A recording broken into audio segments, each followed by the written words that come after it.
Assalamualaikum warahmatullahi wabarakatuh. Di sini kami akan menjelaskan tentang matan keyakinan dan cita-cita hidup Muhammadiyah. Sebelum kita masuk ke materi, saya akan memperkenalkan kelompok saya terlebih dahulu.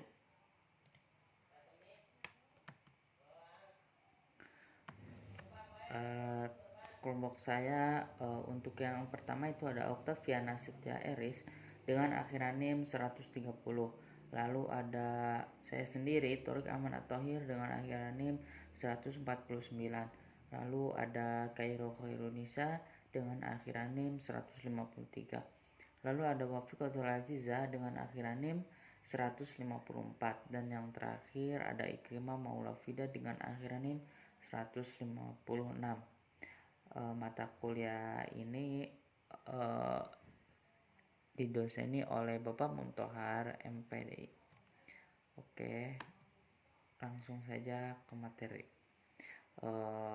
Materi akan disampaikan oleh teman saya.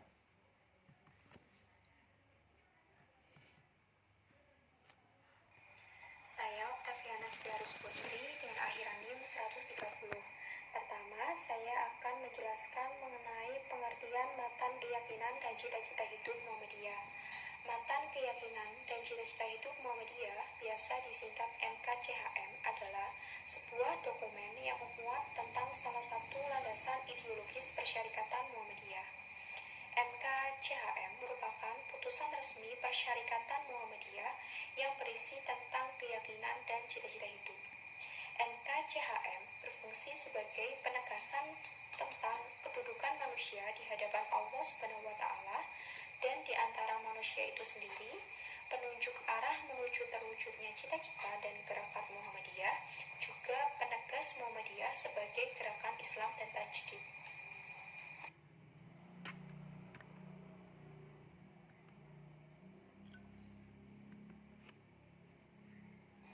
Selanjutnya, saya akan menjelaskan mengenai sejarah perumusan matan keyakinan dan cita-cita hidup Muhammadiyah. Perumusan matan keyakinan dan cita-cita hidup Muhammadiyah tidak bisa dilepaskan dari perkembangan pemikiran tentang ideologi Muhammadiyah pada dekade 1960-an. Muncul pemikiran untuk melakukan pembaharuan kembali, khususnya bidang ideologi. Pemikiran ini kemudian melahirkan rumusan MKCHM tersebut. Di dalamnya, MKCHM memuat tentang keyakinan dan cita-cita hidup Muhammadiyah sehingga dapat disebut sebagai ideologi Muhammadiyah yang disusun secara sistematis. Konsep MKCHM diputuskan dalam sidang Tanwir Muhammadiyah tahun 1969 di Ponorogo yang juga melahirkan Hitah Ponorogo. Tanwir Muhammadiyah tahun 1969 itu sendiri merupakan amanah Muktamar Muhammadiyah ke-37 yang dilaksanakan tahun 1968. Muktamar tersebut mengambil tema Tajdid Muhammadiyah.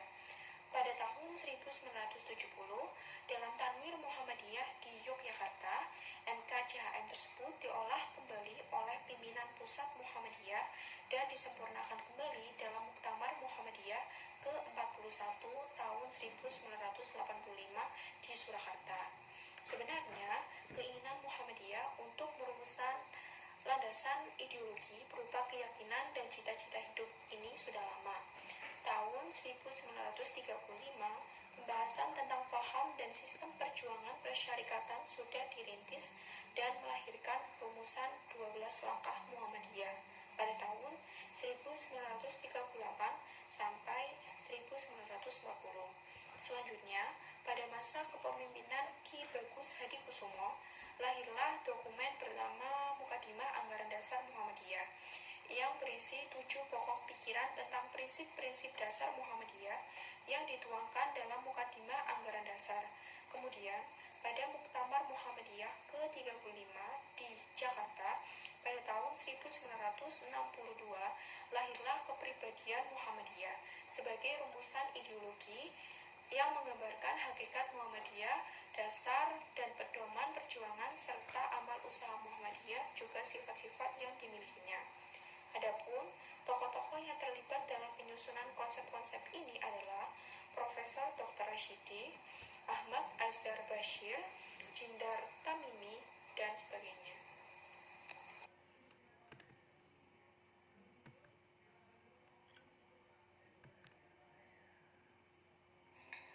Assalamualaikum warahmatullahi wabarakatuh. Di sini saya akan menjelaskan tentang matan, keyakinan, dan cita-cita hidup Muhammadiyah. Rumusan matan, keyakinan, dan cita-cita hidup Muhammadiyah terdiri dari 5, yaitu yang pertama, Muhammadiyah adalah gerakan Islam dan dakwah amar ma'ruf nahi mungkar, berakidah Islam dan bersumber pada Al-Quran dan Sunnah, bercita-cita dan bekerja untuk terwujudnya masyarakat utama, adil, makmur, yang diridhoi Allah Subhanahu wa Ta'ala, untuk melaksanakan fungsi dan misi manusia sebagai hamba dan khalifah Allah di muka bumi. Yang kedua, Muhammadiyah berkeyakinan bahwa Islam adalah agama Allah yang diwahyukan kepada Rasulnya sejak Nabi Adam, Nuh, Ibrahim, Musa, Isa, dan seterusnya sampai kepada Nabi penutup, yaitu Nabi Muhammad SAW, sebagai hidayah dan rahmat Allah kepada umat manusia sepanjang masa dan menjamin kesejahteraan hidup material dan spiritual, duniawi dan ukhrawi. Yang ketiga, yaitu Muhammadiyah dalam mengamalkan Islam berdasarkan Al-Quran dan Sunnah Rasul. Baik, Al-Quran, kitab Allah yang diwahyukan kepada Nabi Muhammad SAW. Lalu ada Sunnah Rasul, penjelasan dan pelaksanaan ajaran-ajaran Al-Quran yang diberikan Nabi Muhammad SAW dengan menggunakan akal pikiran sesuai jiwa ajaran Islam. Muhammadiyah bekerja. Yang keempat, yaitu Muhammadiyah bekerja untuk terlaksananya ajaran-ajaran Islam yang meliputi bidang-bidang akidah, akhlak, ibadah, dan muamalah duniawi. Baik, saya akan jelaskan satu-satu. Yang pertama ada akidah. Muhammadiyah bekerja untuk tegaknya akidah Islam yang murni, bersih dari gejala-gejala kemusyrikan, bid'ah, kufrah, tanpa mengabaikan prinsip toleransi menurut ajaran Islam. Lalu ada akhlak. Muhammadiyah bekerja untuk tegaknya nilai-nilai akhlak mulia dengan berpedoman kepada ajaran-ajaran Al-Quran dan Sunnah Rasul, tidak berseni kepada nilai-nilai ciptaan manusia. Lalu ada ibadah. Muhammadiyah bekerja untuk tegaknya ibadah yang dituntut oleh Rasulullah SAW tanpa tambahan dan perubahan dari manusia. Lalu ada muamalah duniawiyah. Muhammadiyah bekerja untuk terlaksananya muamalah duniawiyah atau pengolahan duniawi dan pembinaan masyarakat dengan berdasarkan ajaran agama, serta menjadi semua kegiatan dalam bidang ini sebagai ibadah kepada Allah Subhanahu wa Ta'ala. Lalu kita lanjut kepada poin nomor 5, yaitu Muhammadiyah mengajak segenap lapisan bangsa Indonesia yang telah mendapat karunia Allah berupa tanah air yang mempunyai sumber-sumber kekayaan, kemerdekaan bangsa dan negara Republik Indonesia yang berdasar pada Pancasila dan Undang-Undang Dasar 1945, untuk berusaha bersama-sama menjadikan suatu negara yang adil, makmur, dan diridhoi Allah Subhanahu wa Ta'ala.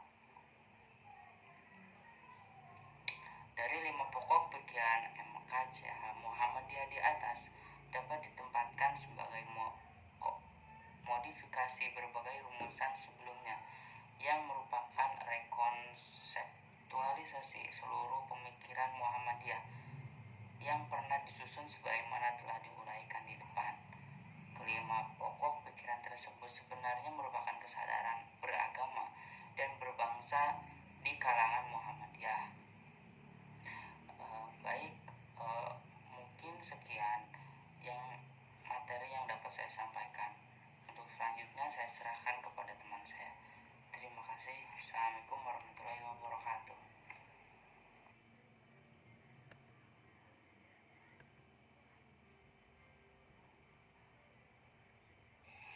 Khairul Nisa dengan akhiran 153. Di sini saya akan menjelaskan tentang pedoman untuk memahami matan keyakinan dan cita-cita hidup Muhammadiyah.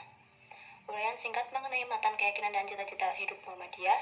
Yang pertama, pokok-pokok persoalan yang bersifat ideologis yang terkandung dalam angka 1 dan 2 dari matan keyakinan dan cita-cita hidup Muhammadiyah adalah akidah, cita-cita atau tujuan, dan juga ajaran yang digunakan untuk melaksanakan akidah dalam mencapai cita-cita atau tujuan tersebut.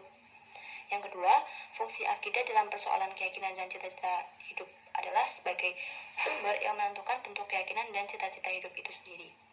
Ajaran Islam yang inti ajarannya berupa kepercayaan tauhid membentuk keyakinan dan cita-cita hidup bahwa hidup di dunia ini semata-mata hanyalah untuk beribadah kepada Allah Subhanahu wa taala demi kebahagiaan dunia dan akhirat. Yang ketiga, fungsi cita-cita atau tujuan dalam persoalan keyakinan dan cita-cita hidup adalah sebagai kelanjutan atau konsekuensi dari akidah. Hidup yang berakidah Islam seperti yang disimpulkan pada angka 2 menerangkan bahwa cita-cita atau tujuan yang akan dicapai dalam hidup di dunia ialah terwujudnya tata kehidupan masyarakat yang baik guna mewujudkan kemakmuran dunia dalam rangka ibadah kepada Allah Subhanahu wa taala. Dalam hubungan ini Muhammadiyah telah menegaskan cita-cita atau tujuan perjuangannya. Yang keempat, berdasarkan keyakinan dan cita-cita hidup yang berakidah Islam dan dikuatkan oleh hasil penyelidikan secara ilmiah, historis, dan juga sosiologis, Muhammadiyah berkeyakinan bahwa ajaran yang dapat melaksanakan hidup yang sesuai dengan akidahnya dalam mencapai cita-cita tujuan hidup dan perjuangannya sebagaimana dimaksud hanyalah ajaran Islam. Yang kelima, keyakinan dan cita-cita hidup Muhammadiyah yang persoalan-persoalan pokoknya telah diuraikan singkat di atas, dibentuk atau ditentukan oleh pengertian dan faham mengenai agama Islam.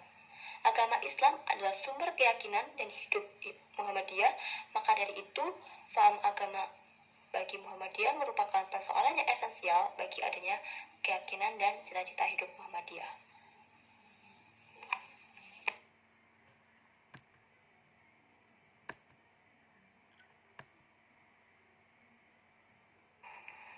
Nama saya Wafikatul Aziza, NIM 154, ingin melanjutkan presentasi dari teman saya yang bagian Islam dalam keyakinan Muhammadiyah.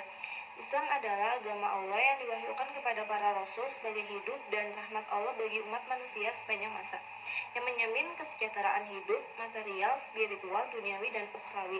Agama Islam yang dibawa oleh Nabi Muhammad sebagai Nabi akhir zaman ialah ajaran yang diturunkan Allah Subhanahu wa taala dan tercantum dalam Al-Quran dan Sunnah Nabi yang sahih atau makbul berupa perintah-perintah Allah, larangan-larangan Allah, dan petunjuk-petunjuk untuk kebaikan hidup manusia di dunia dan di akhirat. Ajaran Islam bersifat menyeluruh atau tidak dapat dipisah-pisahkan melalui bidang-bidang akidah, akhlak, muamalah, duniawiyah. Islam adalah agama untuk menyerahkan diri kepada Allah, agama semua nabi-nabi, agama yang mengatur hubungan manusia dengan Tuhan, hubungan manusia dengan sesama, agama yang menjadi rahmat bagi semesta alam. Islam satu-satunya agama yang diridhoi Allah dan agama yang paling sempurna. Dengan beragama Islam, maka setiap Muslim memiliki dasar atau landasan hidup tauhid kepada Allah dalam Quran Surat Al-Ikhlas ayat 1-4. Fungsi atau peran dalam kehidupan berupa ibadah di Al-Quran Surat Az-Zariyat ayat 56 dan menyalakan kehalifaan Quran Surat Al-Baqarah dan petunjuk untuk meraih ridho serta karunia Allah di Quran Surat Al-Fat ayat 29. Islam yang mulia dan utama itu akan menjadi keyakinan dalam kehidupan di dunia apabila benar-benar diimani, dipahami, dihayati, dan diamalkan oleh seluruh pemeluknya, yaitu orang Islam atau umat Islam secara total atau kafah, dan penuh ketundukan atau penyerahan diri. Dengan pengalaman Islam yang sepenuh hati dan sungguh-sungguh, maka terbentuk manusia muslimin yang memiliki sifat utama, yaitu yang pertama, kepribadian muslim tercantum dalam Al-Quran, yakni dalam Surat Al-Baqarah ayat 112, 133, 136, 256. Yang kedua, kepribadian mukminin tercantum dalam Al-Quran, yakni dalam Quran Surat Al-Imran ayat 122-139.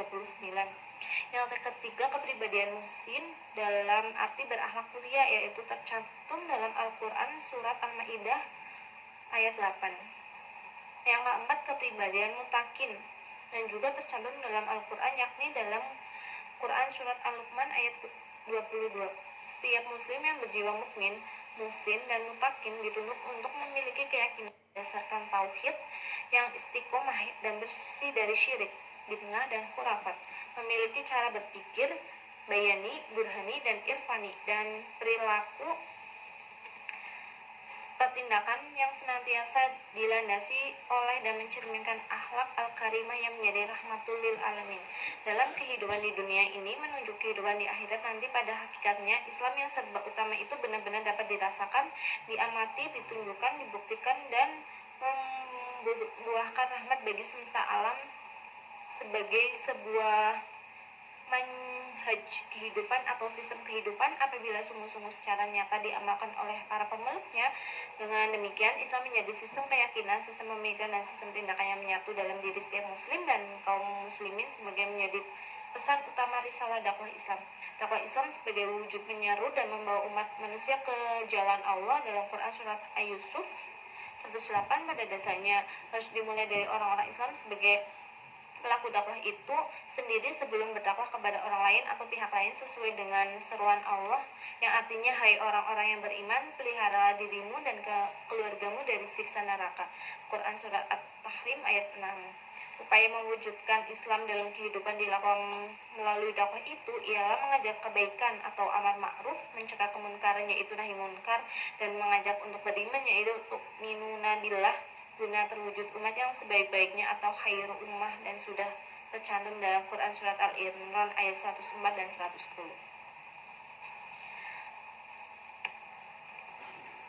Kaum adalah umat yang terbaik yang dilahirkan untuk manusia, menyuruh kepada yang makruf atau mencegah dari yang mungkar, dan beriman kepada Allah. Sekiranya ahli kitab beriman, tentulah itu lebih baik bagi mereka di antara mereka yang beriman, dan kebanyakan mereka adalah orang-orang yang fasik. Quran Surat Al-Imran ayat 110. Berdasarkan pada keyakinan, pemahaman, dan penghayatan Islam yang mendalam dan menyeluruh itu, maka bagi setiap warga Muhammadiyah merupakan suatu kewajiban yang mutlak untuk melaksanakan dan mengamalkan Islam dalam seluruh kehidupan dan jalan praktikan hidup Islami dan lingkungan sendiri sebelum mendakwahkan Islam kepada pihak lain. Muhammadiyah sebagai gerakan Islam maupun warga Muhammadiyah sebagai muslim benar-benar dituntut keteladanannya dalam mengamalkan Islam di berbagai lingkungan kehidupan, sehingga Muhammadiyah secara kelembagaan dan orang-orang Muhammadiyah secara perorangan dan kolektif sebagai pelikut dakwah menjadi rahmatul lil alamin dalam kehidupan di muka bumi ini. Terima kasih. Akan disampaikan oleh teman saya selanjutnya.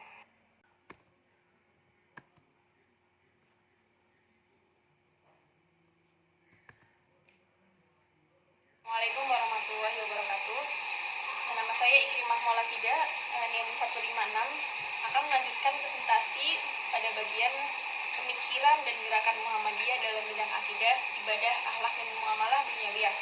Yang pertama pada bidang akidah. Akidah berarti apa-apa yang berhubungan dengan keimanan atau kepercayaan. Setiap warga Muhammadiyah harus memiliki kesadaran iman berupa tauhid kepada Allah. Dia mengesahkan Allah dengan ikhlas, yang berarti meninggalkan segala sesuatu yang bertolak belakang dengan bertauhid kepada Allah, yaitu syirik, tahayul, dan sebagainya. Disebutkan dalam surat Al-Baqarah ayat 105, "Ma yawaddul ladzina kafaru min ahlil kitabi wal musyrikina ayyunazzala 'alaikum min khairin min rabbikum wallahu yahtasu bi rahmatihi may yasha wallahu dzul fadlin alim." Yang berarti orang-orang kafir dari ahli kitab, mereka tidak menginginkan kebaikan diturunkan kepada mereka. Yang kedua yaitu pada bidang akhlak. Akhlak berarti apa-apa yang berhubungan dengan sikap kita, dengan perilaku kita. Setiap warga Muhammadiyah hendaknya meneladani perilaku Nabi Muhammad SAW, yaitu sidik yang artinya benar, baik perbuatan maupun perkataan. Kemudian yang kedua adalah amanah, yaitu dapat dipercaya. Kemudian tabligh, yaitu menyampaikan, sampaikanlah yang benar walau itu pahit. Kemudian ada fatonah yang artinya cerdas. Yang ketiga itu ada bidang ibadah. Setiap warga Muhammadiyah dituntut untuk membersihkan jiwa atau hati agar kita menjadi pribadi yang mutakin atau bertakwa kepada Allah. dengan cara melaksanakan sholat 5 waktu, juga melaksanakan sunnah-sunnahnya, dan melaksanakan ibadah-ibadah lain. Kemudian yang keempat itu pada bidang muamalah duniawiyah. Muamalah berarti hubungan kita dengan manusia lain sesuai syariat. Setiap warga Muhammadiyah harus mempunyai etos kerja Islami seperti kerja keras, disiplin, tepat waktu, dan maksimal mencapai tujuan. Fa'idza faragta fansab. Apabila kamu telah selesai melakukan sesuatu, maka bekerja keras untuk sesuatu yang lain.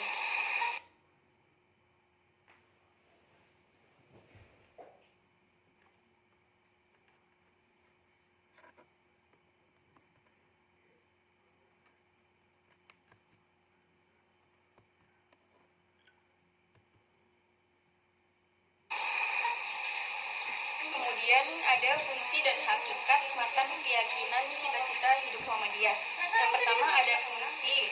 Fungsi yang pertama yaitu sebagai petunjuk menuju cita-cita yang diperjuangkan. Fungsinya dilihat dari sudut isinya, yaitu penegasan kedudukan manusia di hadapan Allah dan di hadapan manusia. Kedudukan di hadapan Allah sebagai hamba, kemudian di hadapan manusia sebagai khalifah atau pemimpin di muka bumi. Kemudian yang selanjutnya adalah hakikat. Hakikat yaitu berhubungan erat dengan pandangan ideologis yang dapat disimpulkan bahwa seperangkat pemikiran dan sistem perjuangan untuk mewujudkan cita-cita Muhammadiyah.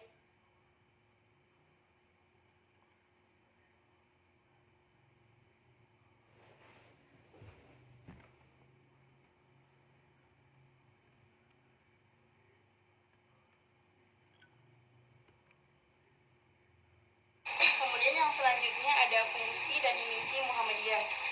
Fungsi dan misi Muhammadiyah yaitu berjuang dan mengajak segenap golongan dan lapisan bangsa Indonesia untuk mengatur dan membangun tanah air agar menjadi negara yang adil dan makmur, sejahtera, bahagia material maupun spiritual yang diridhoi oleh Allah SWT.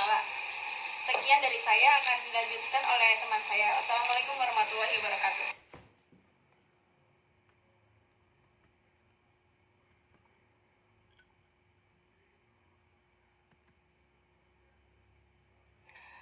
Baik, di sini kami akan menyimpulkan semua yang telah kami paparkan pada materi kali ini. Baik, kesimpulannya yaitu Muhammadiyah berkeyakinan bahwa Islam adalah agama Allah yang diwahyukan kepada Rasulnya mulai dari Nabi Adam alaihissalam hingga Nabi terakhir yaitu Nabi Muhammad SAW sebagai hidayah dan rahmat Allah kepada umat manusia sepanjang masa dan menjamin kesejahteraan hidup material dan spiritual, duniawi dan ukhrawi.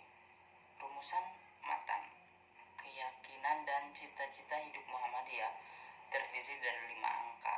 Angka tersebut dibagi menjadi 3 kelompok agama, yakni agama Islam yang dibawa oleh Nabi Muhammad SAW, ialah apa yang diturunkan Allah di dalam Al-Quran dan yang tersebut di dalam sunnah sahih berupa perintah-perintah dan larangan-larangan serta petunjuk-petunjuk untuk kebaikan manusia di dunia dan di akhirat.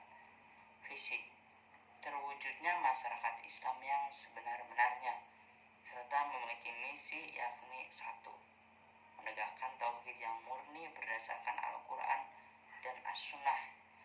Yang kedua, menyebarkan ajaran Islam yang bersumber pada Al-Quran dan As-Sunnah. Dan yang ketiga, mewujudkan Islam dalam kehidupan pribadi, keluarga, dan masyarakat. Mungkin sekian dari kami, mohon maaf jika banyak kesalahan yang telah kami sampaikan. Terima kasih. Wassalamualaikum warahmatullahi wabarakatuh.